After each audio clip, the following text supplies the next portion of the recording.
All right, we are live here with some pretty cool guys here that, well, we let a few people hop on before we start getting into the nuts and bolts, but we're live with some good old boys, right? Some good old country boys from the South. I met these guys probably a year or two ago. I think you guys reached out, wanted to get some advice on a mobile home park. It's the first time I heard about you guys. And then we got to meet in person here recently at Bronx's event. Let's see. We got 3 people hopping on right now. But before we get into the nuts and bolts of what we're going to be talking about, I want you guys. So guys, if you don't know who these guys are, we call them the Butler Brothers, right? And they're doing big things. They like I said, they're some good old boys from the South. They've got a cool story they're going to tell you guys on how you got into business, where they're from. And I really resonate with these guys because, they have a cool story of y'all weren't necessarily born with a silver spoon in your mouth. Guys? Yeah, that's right. Not necessarily. No, not at all. Or from it. Yeah. So without further ado, we got quite a few people on here right now. So Jeremy and Daniel, why don't you introduce yourselves? I'll start with Jeremy and, kind of a quick background of, who you are, where you're from, and what you got going on. Sure. Hey, thanks, Chris, for having us on and introducing us to your group. We really appreciate that. Yeah, I'd like to say we're the Butler Brothers, but for years and years, we've been the boys. So I guess we graduated from the boys up to the Butler Brothers now. So, but no, we're from a very small town in Florida called Horseshoe Beach. I'll let Daniel get into that story probably a little more in detail, but born and raised in Horseshoe Beach, Florida, and moved to Tupelo, Mississippi in 2010. That's where we live now. Been here 12 years, and we'll share that story, I'm sure, in more detail, but that's real high level and who I am and where I'm from. Awesome. Go ahead, Daniel. Yep. I'm the other brother. My first name's Jubal. I go by Daniel, but a little bit older than Jeremy, about 14 months. We always people often think that we're twins, but we're very close and have always worked real well together, even in our early days. We started working full time, well, part time, I should say, after school, but it was full time. It was 5 days a week. When I was around 13, Jeremy was 12. And we were building mini barns for our brother-in-law. So we learned the trade, several trades actually, during that process of framing, roofing, some light wiring, electrical. But it really gave us a pretty basic foundation to go and build off of that. I'll kind of skip through it high level, but when we were in our, I believe I was 16, 17, Jeremy was 15, 16. We went out on our own and started doing 16. Yeah. Wow. Yeah, we started building boat docks, seawalls, and a few metal roofs. We had a real good work ethic. We, like you said, we wasn't raised with silver spoons by no means, and so we knew at an early age if we wanted something more in life, it was up to us to go and kill it and bring it home, So that's kind of our mindset at an early age, was to get out there and learn how to work and work efficient. And we did that. And so not long after we'd started, like I mentioned, we did some metal roofs. We really liked that. We made really good money when we did the metal roofs. We were really fast and had already had some experience with the mini barns. Installing, so we kind of pursued that.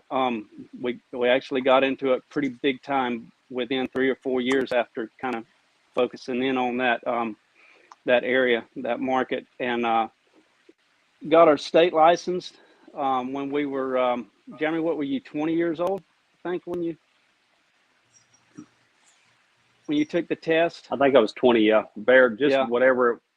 Yeah, just barely enough to have the experience needed. I think there was 4 years and so 17 to 21. Let me get that. Or I want to kind of just reiterate what you just said, because this is, guys, if you're not paying attention, these guys started becoming entrepreneurs at 15 years old, right? 15 years old. Where do you see that these days? And we're building boat docks.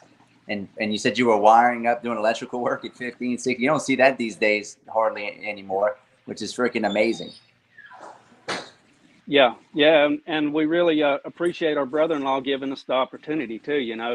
We're a couple kids. I know we had to be a pain in his butt for a while there, but not long after starting, we become one of his top teams there, and did really well for him as well. So, fast forward a few years, we built that company up to 3 crews. We had 3 crews running full time. We were averaging probably 15 guys, maybe at any given time, 15 employees. And we did roofs from Marathon Keys all the way to the Panhandle, Jacksonville. Like we did coast to coast in Florida there. So did really well all the way up through around 08 and 09 when we really started tapering off, and it tapered off fast. The economy really took a fast hit in Florida.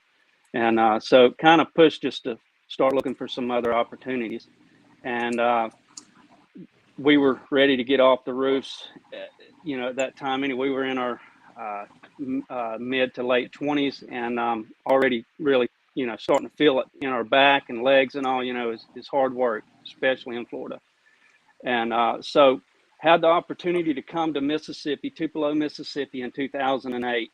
And partner with a couple of guys that invested into the business, and we were the boots on the ground, the sweat equity. We came in. We actually moved our families to North Mississippi in the summer of 2010 in RV trailers. I had 2 small kids at the time, and Jeremy, I believe you had 1.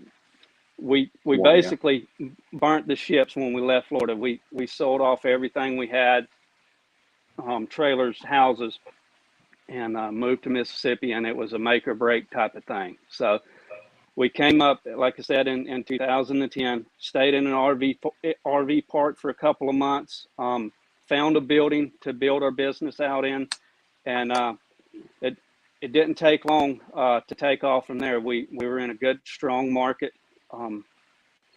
We already had a lot of experience in that industry from our brother-in-laws in Florida. They had a similar business.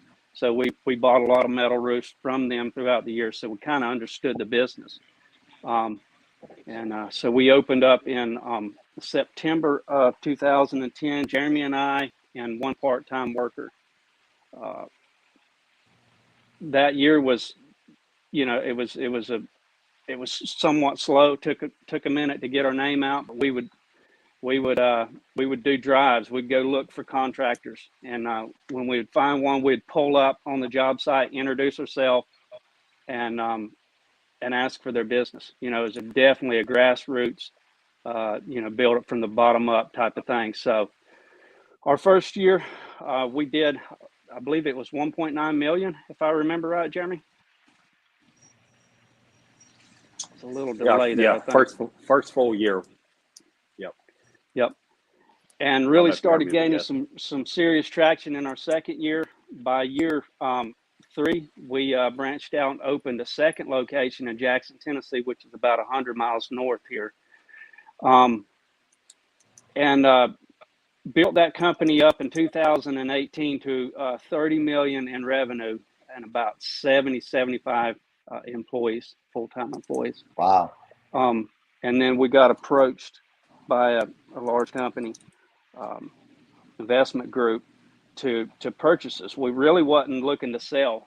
We were still in full out growth mode. We were growing double digits every year, and but they just kept pursuing to buy us. And so threw out some offers there that we couldn't turn down. So in 2018, we sold company wide, and did really well from the sale, and stayed on with them for a little while. Which turned out later to be, something we. All right, Dan, I'm gonna have to interrupt you. Okay, because I'm moving too fast. You leaving my audience in suspense, including me. Okay. We want to know how much you sold that company for. Okay, so Jeremy, why don't you back up a little bit and fill in some gaps for me there? We got to give you guys some credit here, because y'all being too humble for me. And I know true blue badass entrepreneurs when I hear them talk, and you guys are the real deal.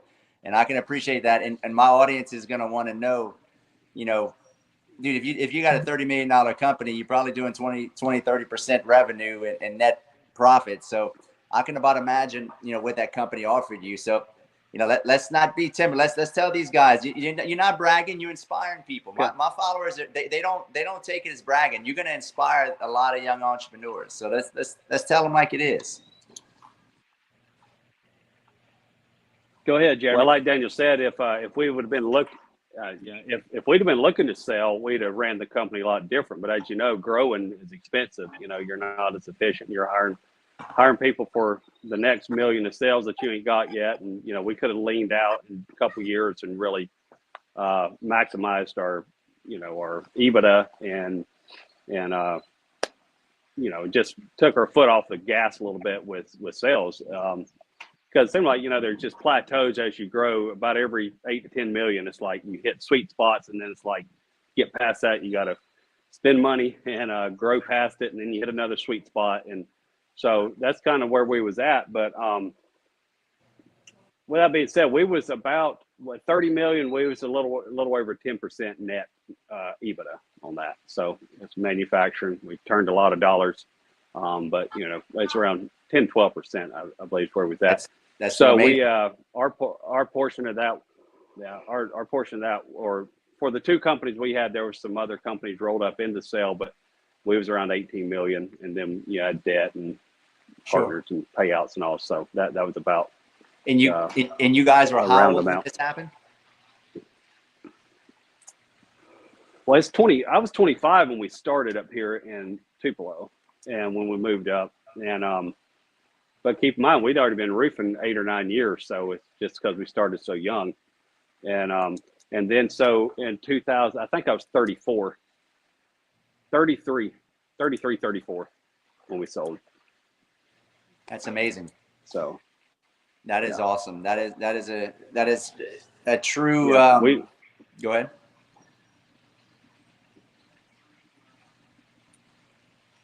I'm just saying, it's a great learning experience. You know, just I think one of the main things we learned from it, we've always, ever since we were teenagers, have hired people and managed them, but never to the level with what we did in the manufacturing and really growing something that was sellable.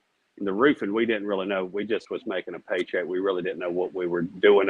We knew how to do the work, but we didn't know really how to grow a business, and didn't even really think about selling it or anything. We just didn't know what we didn't know. And wasn't even having those type of conversations. We was, you know, making good money, making a lot more money than anyone around us, and because we was willing to get out and work our tails off and sweat and about have a heat stroke every day and hustle and, you know, work the weekends, and so it pays off. But just never really knew about them. That's the only thing we knew about real estate was people that were agents and, you know, just commission mindset.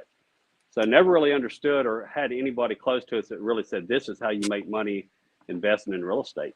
And that's what we were missing. And that's why if we'd have known that early on, all those days, which, you know, during that time, you didn't have the iPhone and all either. So, but we could have got tapes and stuff, because a lot of times we'd drive, you know, an hour and a half, 2 hours, because we lived in the podunk part of the state. We'd drive to Gainesville or Ocala or wherever to do the work. So we had to listen to talk radio or classic rock, whatever, you know, we could have been filling our mind with the podcasts and stuff like that. So now, like, to go back, I would have, you know, we could have really maximized and but it all worked out. But to someone younger, man, like you got the big advantage with the phone in your hand and all the free information out there. Like, there's no reason not to be successful in today's day and age, whatever you want to do, because there's so much free information out there. So yeah.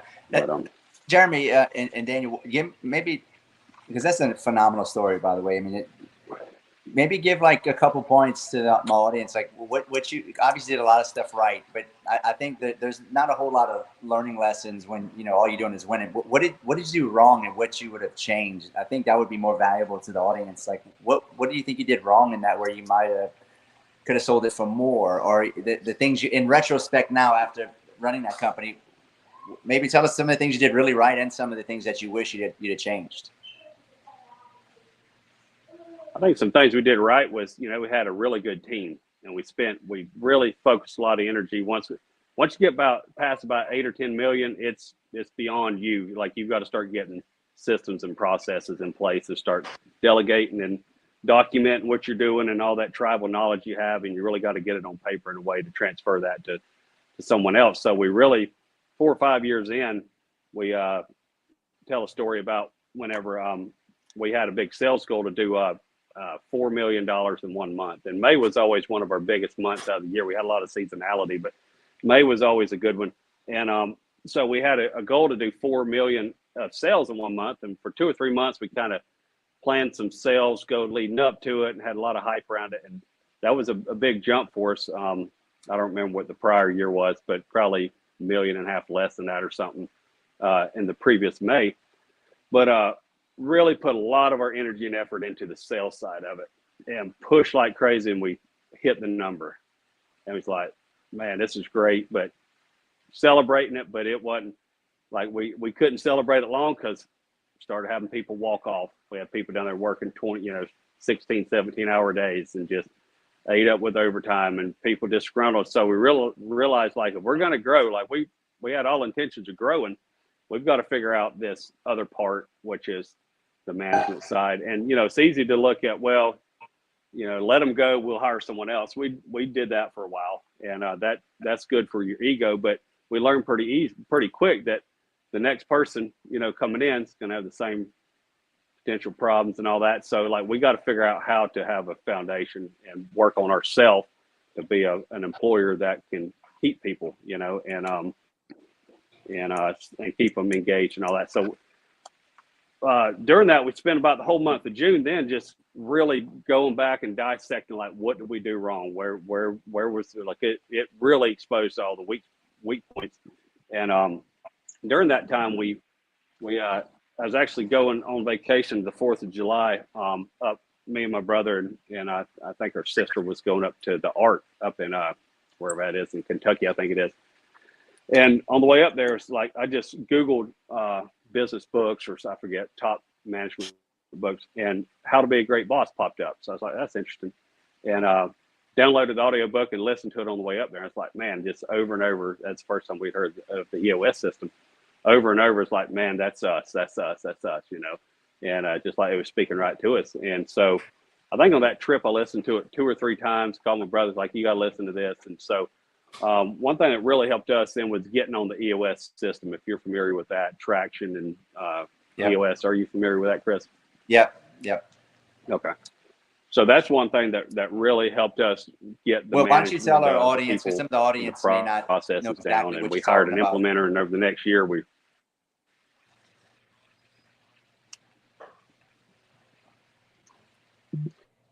Okay, EOS is, I think it stands for Entrepreneurial Operating System. It's Traction there's several books in this series, but Traction and How to Be a Great Boss is 2 of the main ones that I like. But it really helps with, it's something that you run your business on, and it's something that really helps you with the core. It takes kind of the meat and potatoes of running a business and puts it down into an action plan, and they have tools and ways to really help you, from the way you conduct your meetings to quarterly conversations with people. And it's just really a lot about getting a team with buy-in on where you're going, how you're going to get there, and what part they're going to play. It's an accountability chart instead of a what's other charts where it's an organizational chart where it's all about who's got a title. This is about accountability chart, which is who's accountable for what.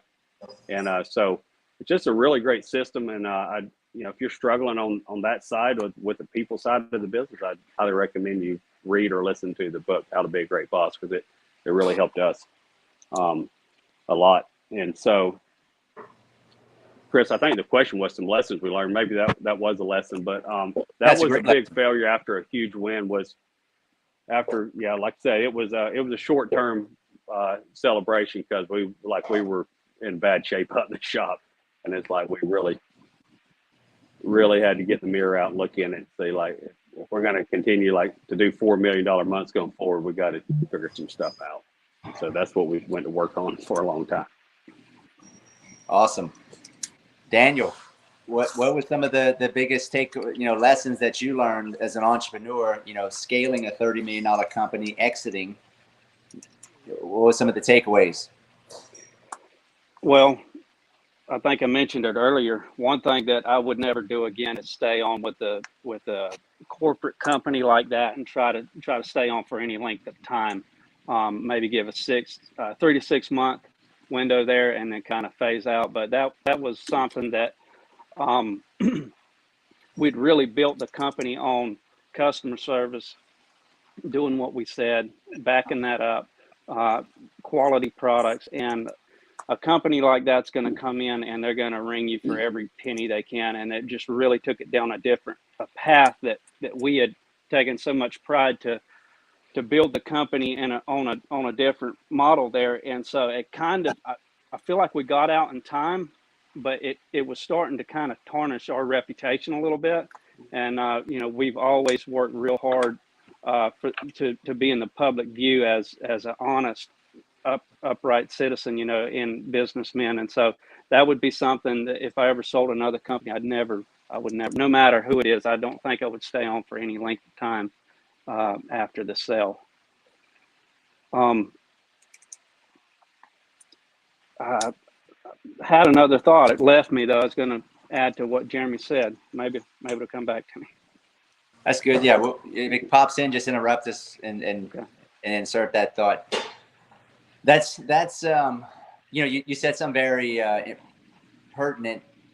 Once you get taken over by corporate America, the quality of the service definitely goes down, versus I say a small mom and pop, but I mean, doing $30 million in revenue is no small mom and pop. But would you say that you exited too early or too late? I mean, what would you have done differently with the company, knowing what you know now? So I stayed on for a little over a year, and it just got to the point where I wasn't. Jeremy kind of took on a different role. I took on the GM position there at the Tupelo location. So I was over the all the P&Ls, the managing, holding the team together, and with the new structure and the way they were operating, it made it very difficult to hold the team together. And like Jeremy mentioned, our team was our success. Like without that core team and having it run, smooth and cohesive, it made it very difficult. And so I started losing those guys, some really key players. I couldn't even give a 10 cent an hour raise without getting approval from some lady over in North Carolina that didn't even know the guys. So, I mean, it just kind of shows you how they really tie your hands and make it very difficult to do what you've always done. Hell, they bought us for what we were, I love what you just said. You said something that just stuck out. You said our team was our success, right? And yeah. I think that's a really good point. I mean, once you scale to that size, you become nobody in the company, right? Yep. You as an individual. And I think you almost have to step down and realize that, like you just said, without the team, it's nothing, right? So for you guys wanting to scale a company, one-man show, like I was a one-man show, from 22 to when I started business really young, not as young as you guys, but, I started an oil change company out of the back of my truck when I was 22 years old. And I scaled it into 4 locations here in Lafayette, 4 quick lube mechanic shops. And that was a challenge for me, right? Going from a one-man show out of the back of my truck, changing oil, washing cars and fixing auto glass, to having 33 employees. I mean, I was doing about $3.5 million in revenue between all 4 shops, but man, it ain't for the faint of heart, right? I mean, I think people realize that business ain't just about business. When you scale to that size, business is about people and processes, right? And yep. I don't care how good of an operator you are, if you want to scale a big company or you want to get a big portfolio, you got to be better with people than you actually are with business, right? That's right. So I think what you said is that's so good. I forgot exactly what you said. You said the success of our business was because of our people. So that's a good key takeaway. Guys, if you have any questions while we're, interviewing the Butler Brothers, post them in the comments and we can ask them. But I love too the fact that, because you don't see too many brother family businesses, especially, and you two get along like best friends. I love that. There's not a whole lot of it's family business is tough. I mean, I worked in a family business, right? Before I started my own business, I worked in a machine shop in the oil field for my stepdad, and it was tough, right? So to see you guys the way, I'm sure y'all butt heads every now and then. Like, I mean, it'd be virtually impossible you guys not to butt heads, but I watch you guys. I see, Patty, can you make those dogs stop fighting? Anderson, my dogs are fighting in the background.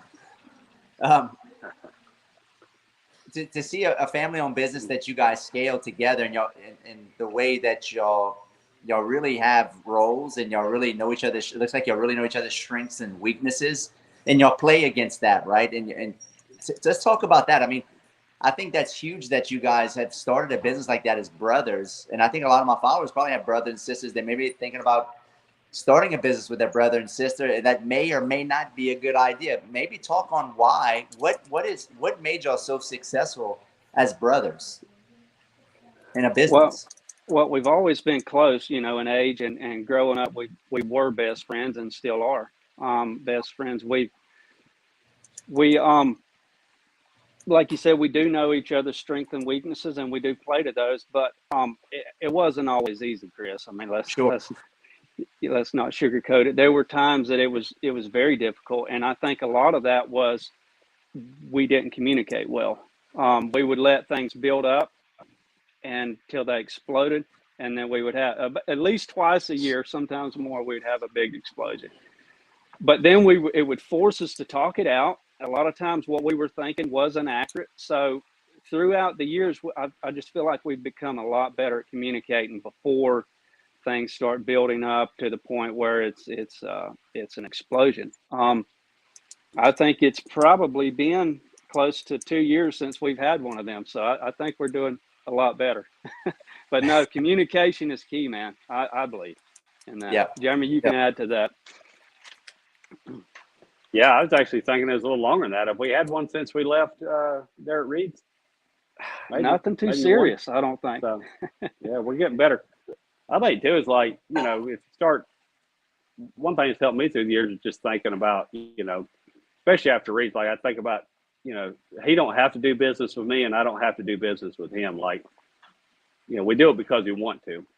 And not only do we want to, but I see things every little bit. I see something that the way he handles something. Yeah, it ain't the way I would do it, but I'm realizing a lot of times the way I do it ain't always right either. So he's got a way with people and employees, and even in real estate, we're talking with sellers. I'm a lot more impatient and that type of person. He has a lot of strengths I don't have, and I think I have some that he don't have. And I think we're learning that more and more as we go. Where I think early on we were just too busy and didn't even really look for that. We both had the same work ethic, but we were just chomping at the bit trying to, you know, make things happen and not communicating well, like you said. But I think one thing that's helped us, for me, is here within the last 5 years is just reflecting on seeing what he's better at than me and appreciating that and be like, man, you know, I could do that, but I'm not. He's way better at it than me. So I think that helps.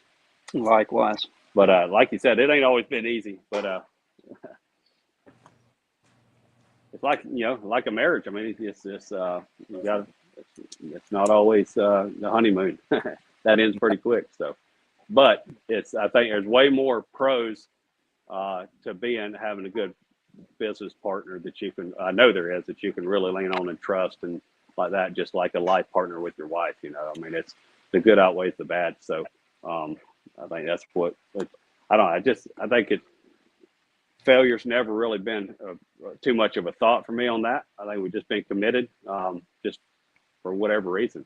And I think that's a lot of it, communication and commitment. Like we're in it for the long haul. So I love it. I think it's a beautiful thing, guys. I mean, just like you said it, it's like a marriage. I mean, business is marriage. Marriage is business. I think they're both. I mean, if you're good at business, you can be good at marriage and vice versa. And what you guys have is truly special. I mean, shit. I mean, and I think you guys probably learn a lot about each other. I mean, how old are you guys now? You're 30 what? 39. Okay. 37.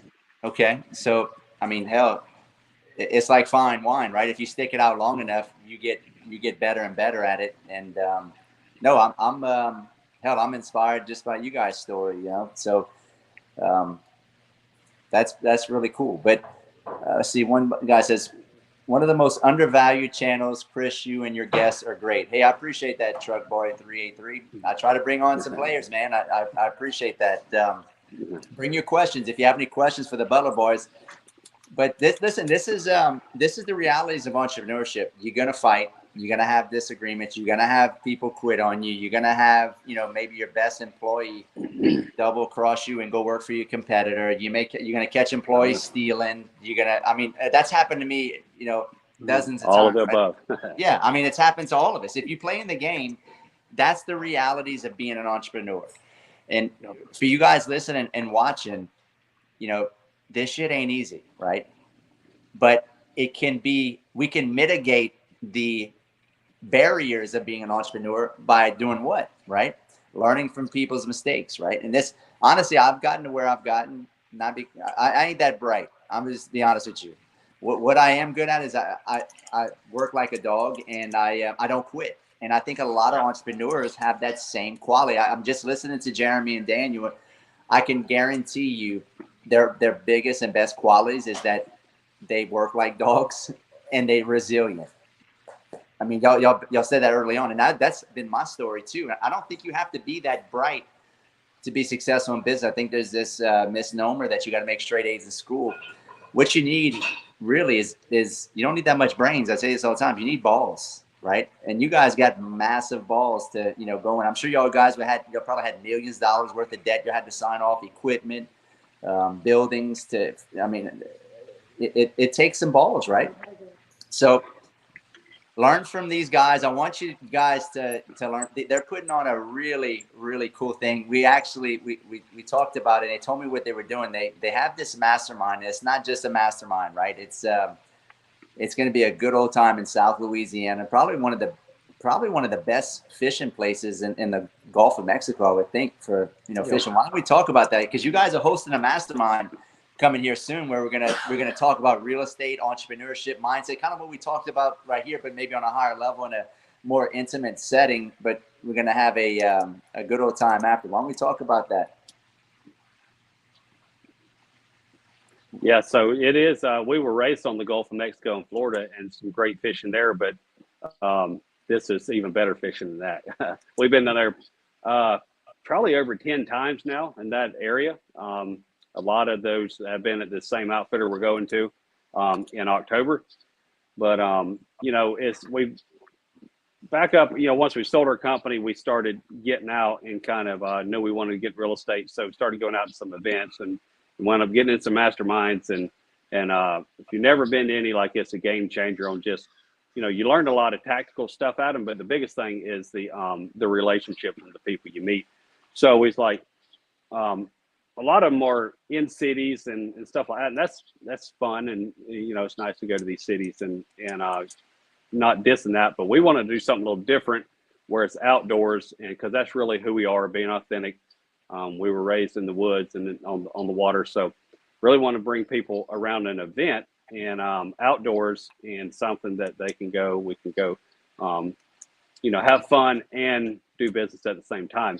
And I know a lot of these other events in the cities and in different places we've been to, a lot of the real connections and breakthroughs you get are not in the classroom. It's, when they let out at 3 o'clock and we go do something that afternoon, just hanging out and networking and talking to people and overhearing somebody over there say something, and then you go over and ask them about it and that type of stuff. So this was a way to get out of the classroom, so to speak, go out and do something really cool. We are doing a little bit of the classroom type stuff, but it'll be more out on the patio or out by the pool, weather permitting. But yeah, it's just that. This is our third time doing it, and what we do is we go down on a Sunday afternoon, and you get in that after people start coming in that afternoon from say 1 to 5, and then we'll have a shrimp bowl or something that as people come in and people start just hanging out, networking. We'll go around the room and just introduce everybody and just a real brief introduction. So everybody knows who's there and kind of what they're into. So if that's something you're interested in, you want to try to get on the boat with them or spend time with them, and instead of wait until the last day to realize that they have maybe what you're looking for or the connection. So go around the room with that and kind of go through that, who you are, what can you add to the group, and what would you like to get from the group. And then the next morning we get up, have breakfast there at the lodge, get out on the water right after daylight. And some of the top-notch guides, great service. These guys will bait your hook, throw it out there and reel it in for you, and take the fish off if you want them to. I mean, they're top-notch guys, and I always had a great experience with Todd and all of his guys down there. But go out and fish till 10 or 12 o'clock, depending on when you limit out. Very few times we've been down there and not caught our limit, a redfish and or sea trout, or speckled trout. Sometimes we catch both. And again, 1 o'clock, get a shower, have go around the pool, and that's when you'll speak, Chris. Monday afternoon we'll have the speaker. Last one we had Bernie Reed come in and talk about business and selling business and things he's learned. So that's kind of that afternoon is when we would do that. And then network the rest of the evening. The next morning, which will be Tuesday, we'll get up and do breakfast, go out again. And again, this is inshore fishing. So we got a lot of people that have asked it before, like I get seasick and this type of stuff, and or I don't know how to fish. Again, these guys will bait your hook, throw it out for you if you want them to. But it's all inshore fishing, so it's not rough. It's calm seas, all that. So that's not an issue. But then we'll fish Tuesday and come back in around 12, 1 o'clock. These guys will clean all the fish for us, and we'll get a shower, a little bite to eat, and then we'll head out Tuesday afternoon. And if you like to eat fish and that type of thing, obviously we'll be having some there. It's some really good Cajun cooking there at the lodge, but they'll also, we'll clean these. Last time, I think in the 2 days, I believe, Joe, was it 450 fish or something? It was insane, the amount with the trout and the reds we caught. So we had a ton of fish fillets. So a lot of guys brought some coolers with them and took some home. This year, we're going to, everyone that comes, we're going to provide a little backpack cooler. And so that'll be provided. So you just show up. If you want fish, you get to take them home with you. So, to us, masterminds have been game changers, and the experiences with this, you get to go out and make good memories with like-minded people, talk business, talk real estate, talk mobile home parks and apartments. There's a lot of people there.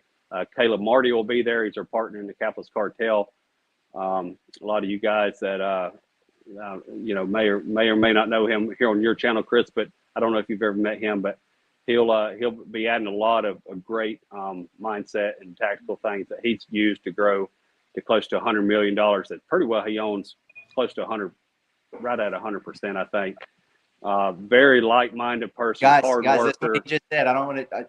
This is not some amateur. Like, you're not coming to an event where these are players. Just so I'm gonna tell you guys the truth. Jeremy and Daniel are very humble. These guys are players. Like, they have an airplane. Okay, they sold a $30 million company. They have a fairly large. I don't know the size of their portfolio, but I know it ain't small. Y'all invested. I'm assuming a lot of you guys y'all invested your money into real estate, correct? That's right. Yeah.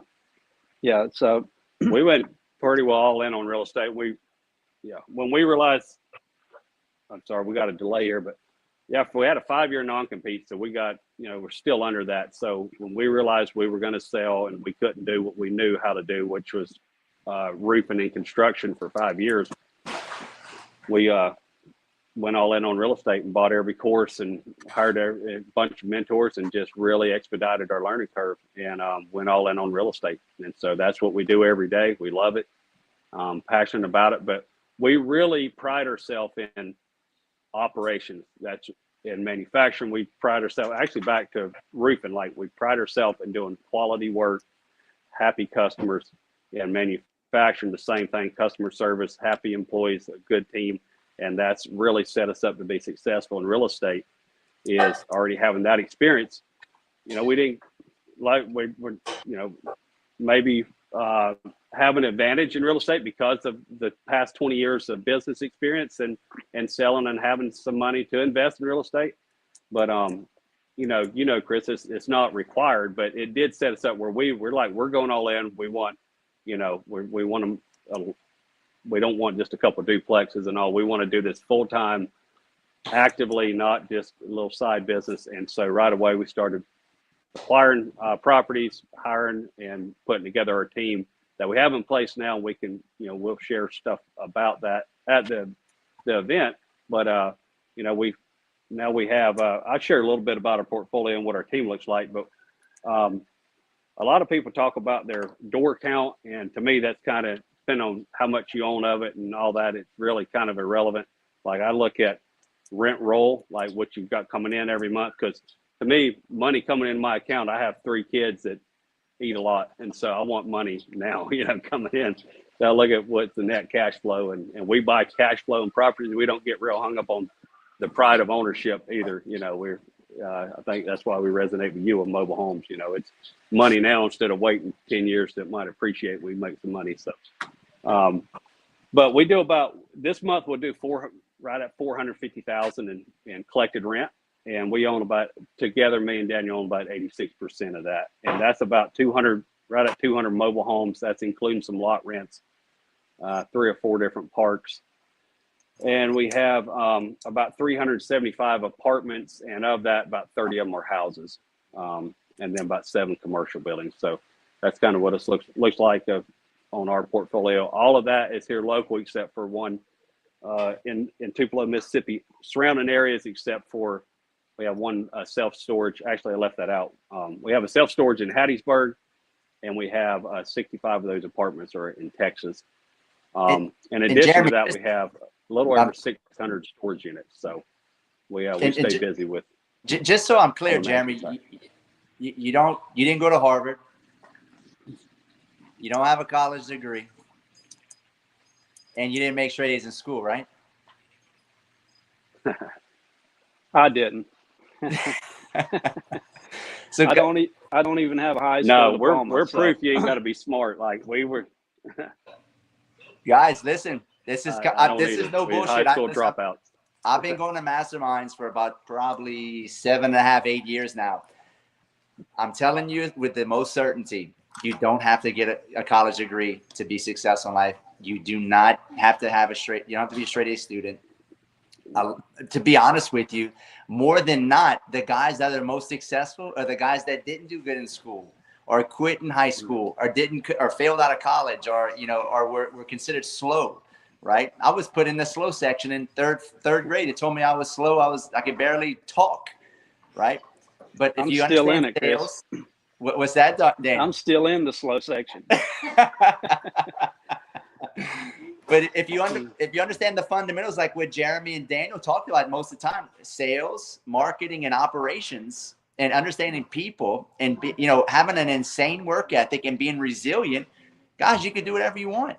Now, if you want to put the aftermarket, the afterburners on that, I did this exactly the same way they did. If you want to put the aftermarket, the afterburners on all of this, I'm telling you, you got to get around high-level people. And it's probably not going to be your mom and dad. It's probably not going to be your cousin from your family or your best friend from high school. These guys lucked out. They just so happen to be very entrepreneurial. They're like you got a better chance of getting struck by lightning than being these guys, to be honest with you, because not too many brother-sister businesses that really mesh like them. I know I've seen it firsthand in my business, right, and in my family's business. What you need to understand is that you guys that are watching this, you're only 3% of the population. If you follow me and you resonate with me, you're an entrepreneur. You're a driver, right? So what does that tell you? The other 97% of the population are not like you. I'm a weirdo. Jeremy's a weirdo. Daniel's a freaking weirdo. All we think about is money, business, creating value, creating great relationships. Most people don't think like that. A lot of you people that you might think that just because you're related to them or your best buds from high school, dude, when you get out of high school, things change, right? The people you are looking for are looking for you. I've been looking for Jeremy and Daniel my whole life. They're good old boys. They got a good old Southern accent just like me. They like to hunt and fish, and that's why I resonate with these guys.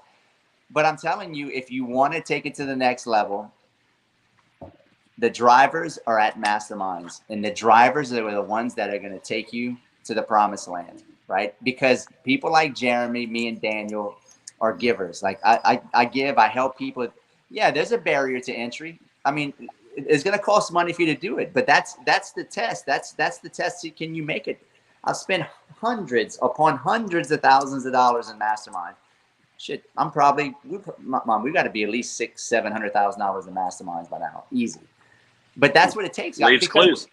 Yeah, that it makes it exclusive. It creates that barrier to entry, and that's what creates the value. It creates valuable men, it brings up people in a room that are they're not like everybody else, and that's what you want to do. So take a chance.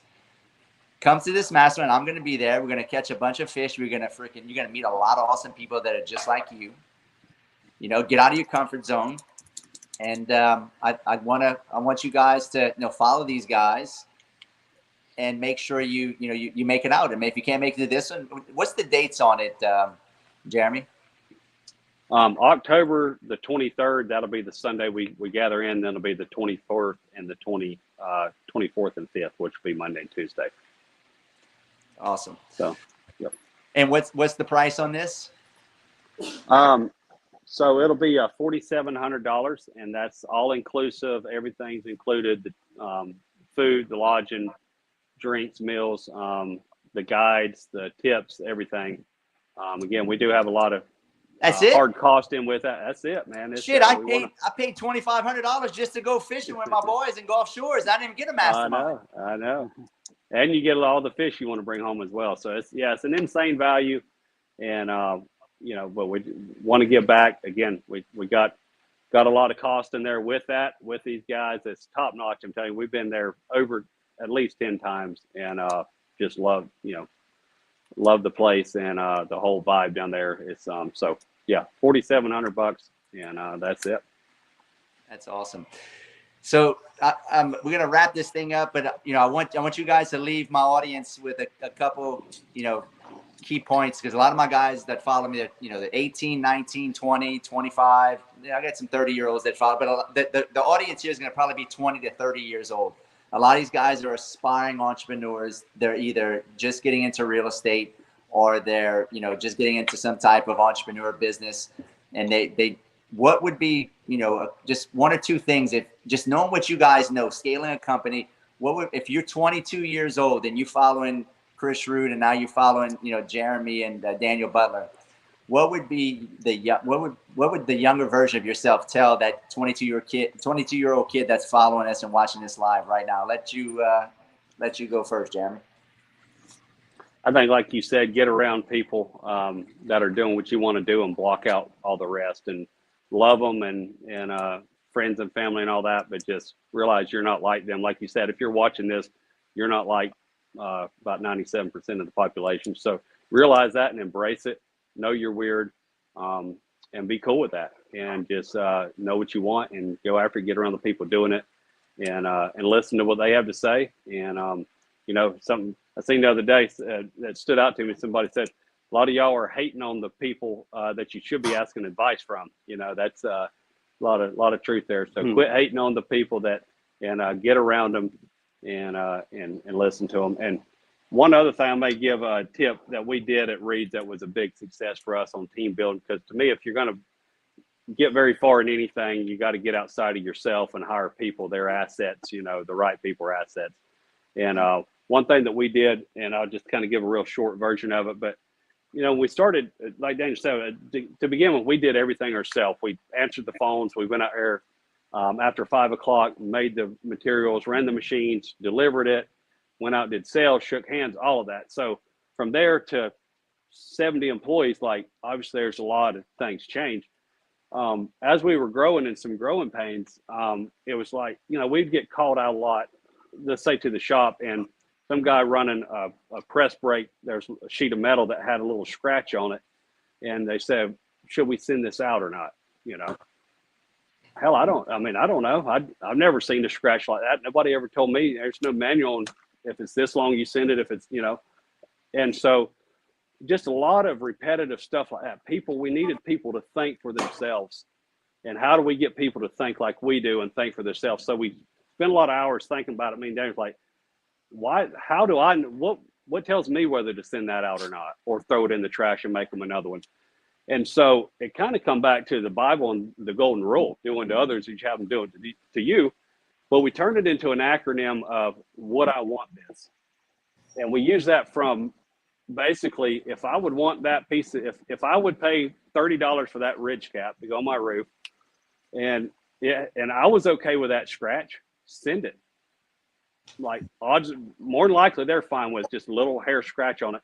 But if I'd be like, no, I wouldn't like that, throw it in the trash and make them another one. So then a lot of those, the people wanted to do a good job and please us and the customers. They would just, some of these things, like, you got to get past them, that let your team make decisions on the fly and quit bogging you down. So that really helped us where it was a simple thing. We made it into an acronym and a logo. We put it on the front door. We put it on our invoices, all over the place, and just made that was a big part of our culture and who we was. And we put on there, ask us about WIWT. Customer asks us, that's what we live by here on customer service. But it started at when the way they answered the telephone to the way when the customer walked in the front door, how they were greeted. Do you want, if you're walking in a place of business, do you want the greeter just sit there and you have to say something first, or would you like for them to stand up and greet you and acknowledge you first? What do you want? The way you talk to somebody on the phone, the way you, just the whole company, when you delivered metal out on someone's in their lawn of their house, and a lot of these people we sold a $4,000 roof to was, they saved for 2 or 3 years their hard-earned money to buy a $4,000 materials from us. And if that was you, would you want it all stacked up on top of each other like pixie sticks, or would you want it laid there nice and neat, organized, labeled nice, and like that? And so that really, really helped kind of bring our team together and helped us grow past a lot of the stupid mistakes.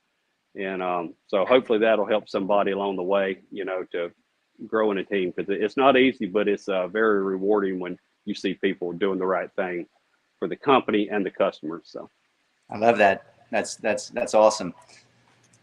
Daniel? Yeah, so I think it goes back to what Jeremy mentioned earlier. I would add it, if I could go back and change my 20-year-old self, I would work on me more. I would learn how to lead and manage people better at an earlier age. We went through some valuable people from not having those type of skills. So I would work on me a lot more than I did. And I would also learn how to be a lot more candid with people and explain and tell them what I'm looking for, what I'm wanting when I'm hiring. That's something we got really good at. And it goes a long ways. I mean, sometimes we just take it for granted that people know what we want. We've got, as leaders and businessmen, we've got to explain in detail what we're looking for and what we want out of people. And we actually got to the point where we were so bold with it, we would run people off in an interview. Not being rude, not being mean, but if you're not this certain type of way and you're not this certain type of person, we really don't want you here. You're not going to fit in. You're not going to fit our culture. And so that's something that turned out to be very valuable even now. And in our latter years there at Reed, so that's something I would learn at an earlier age if I could go back and change that. I love that. I think there's a lot of value in being candid with people. Especially the older I get, I really resonate that with you, because when I was in my 20s, I would try to sugarcoat stuff, right? I would try to be nice. And I don't think in business you need to be nice. You need to be kind, but not nice, right? Yeah. And I think you set the clear expectations, and you have to be matter of fact with people, right? Yeah. And I think that's a skill by itself. And I think you're forced to develop that when you start scaling a team and you have people working for you. And dude, I think that is probably the best advice that you guys can hear right now. If you're going to be a business owner, you don't need to be nice. You need to be frank. You need to be, candid. You need to be matter of fact. You can be kind, but don't be nice. You know what the derivation of nice is? You know what the Latin, I think it's Latin. It means village idiots. Think about that, guys. When you're too nice, when somebody's super nice to you, what's the first thing that you may experience with that, right? You may experience the sensation of this guy's weak. And that's what happens in business when you're trying to be too nice to your employees, right? Your employees will respect you more and have a lot more honor and integrity for you when you're matter of fact and you set clear expectations and goals for them. They want to be led. Don't think that there's not a whole lot of leaders out there, guys. Men want to be led, and if you don't lead them, they'll cut your throat behind your back. That's right. So, this has been a great interview, guys. Where can they follow you? Jeremy, I want you guys to follow Jeremy and Daniel. They're doing big things. They're great guys, just good human beings, good old Southern boys. And make sure you give them a follow and like and start seeing what these guys are up to, because they're going to do big things. I mean, they already have done massively big things, right? So they're just getting started in the real estate space, and they're already done big things. So, Jeremy, where can they follow you, and where can they go to sign up? I've already got a couple people inboxing me. I'm in for this one. Ready? They got some guys here ready to sign up. Where can they go to sign up? Yeah, so you sign up at our website, which is the capitalistcartel.com, or I'm sorry, it's just capitalistcartel.com. And I can drop that in the chat here as well. Let's do that. And so when you go on the homepage, there'll be a pop-up about this event be running the next little while. So that's where you would sign up. If you have problems with that, you can DM me here on Facebook and Messenger. Other than that, I'm probably a lot more active on Facebook than Instagram, but I don't know if I'm tagged here in this live or not, but Jeremy Butler is the Facebook. And then on Instagram, I have a handle, just change it to the Investor Pilot, because I love to fly. So we invest to fly. So that's the two main ways outside of the website. Awesome.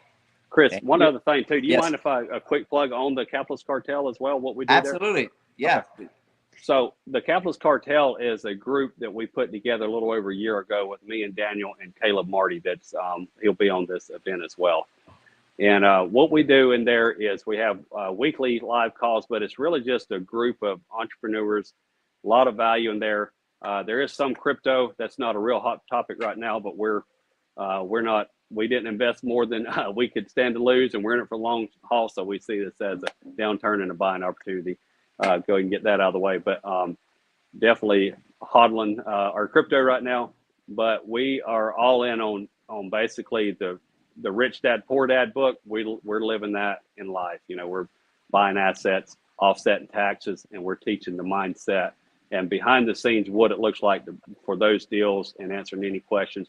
Again, it's $199 a month for people that come in there, but it's wait, $199 a month.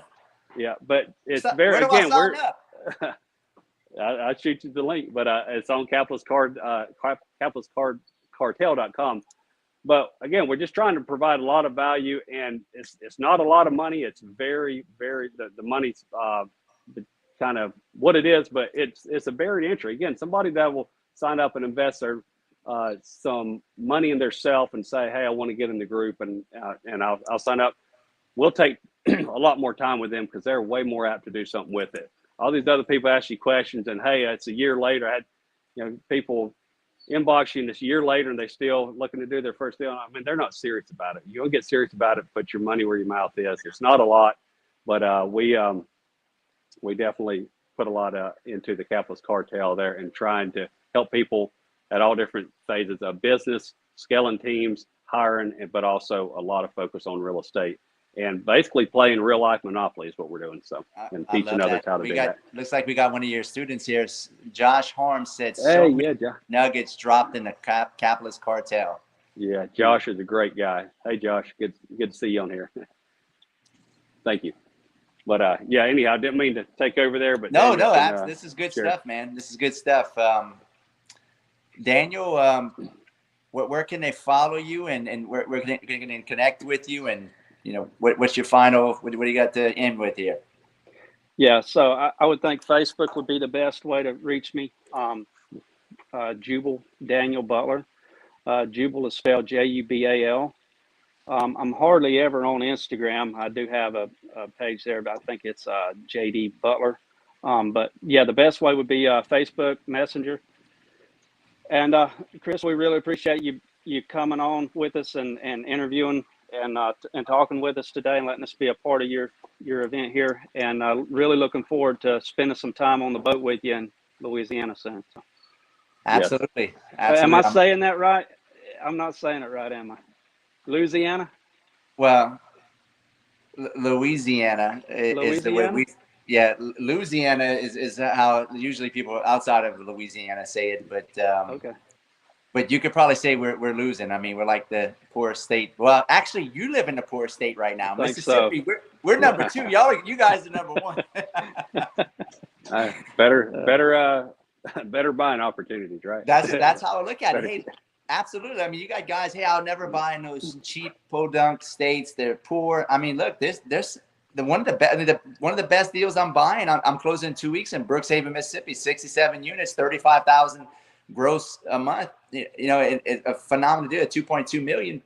Nice. I mean, you can't find those numbers in those blue states, or even even a red state like Florida. I can't get those numbers because there's so much competition.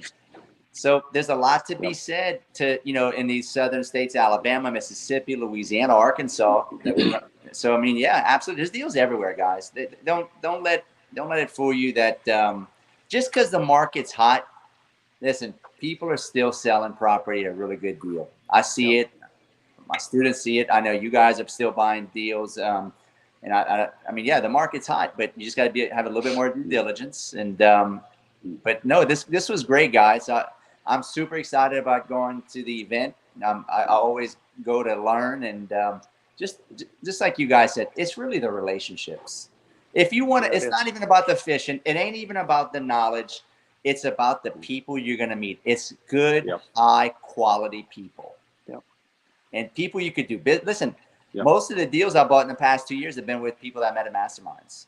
And you got a higher likelihood of getting your throat cut by them, a higher less likelihood of getting stolen from them, right? I mean, how many businesses that you see go under because you just picked the wrong partner? If you guys want to look for good quality people and find good partners, Mastermind's where it's at, because it filters out all the bullshit people, because it costs money to get there. And most people that are full of shit are not going to spend $4,000 or $5,000. Right?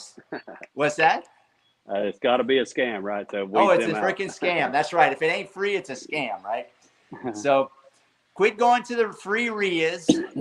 That's not where the high quality people are at. That's not where the golden nuggets. Listen, I remember 8 years ago when I first got into wholesaling, somebody said, my coach said, go to the RIA.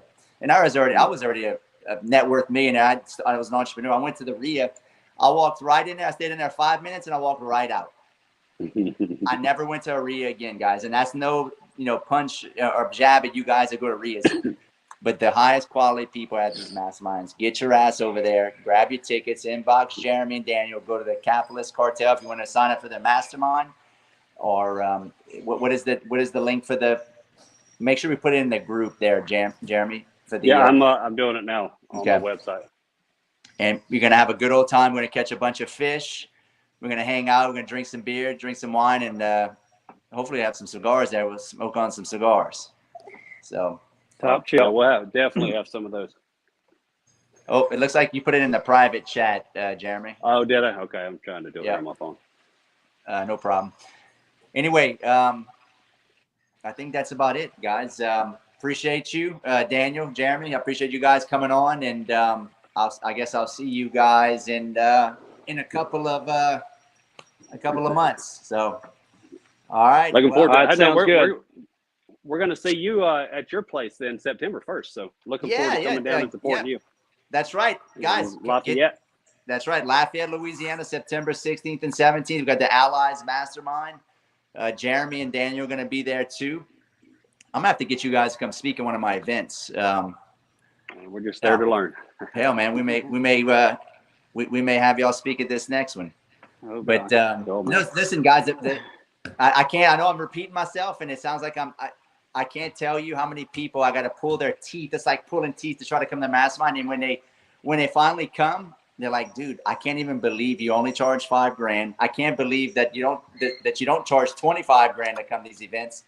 I mean, it's magical when you go to these events, right? I'd have never met Jeremy or never met Daniel if it wouldn't have been for Mastermind. Well, in social media, but get your ass there. It'll be the best investment you can do. All right. No. Yeah. All right.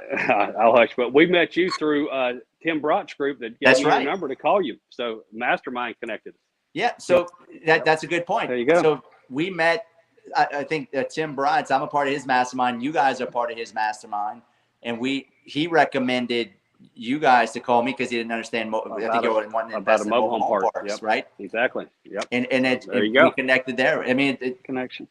yeah, it's relationships, right? I'm sure, you know, Jeremy and I and Daniel will probably end up doing a deal down the road eventually and you know, develop lifelong friendships, guys. So anyway, well, I think that's it, guys. I'll see you guys on the next live, and get your tickets to the Butler Brothers Mastermind. Let's go catch some fish. See you guys later. Thank you, Chris. Thanks again. Thank you, guys. Bye. Bye.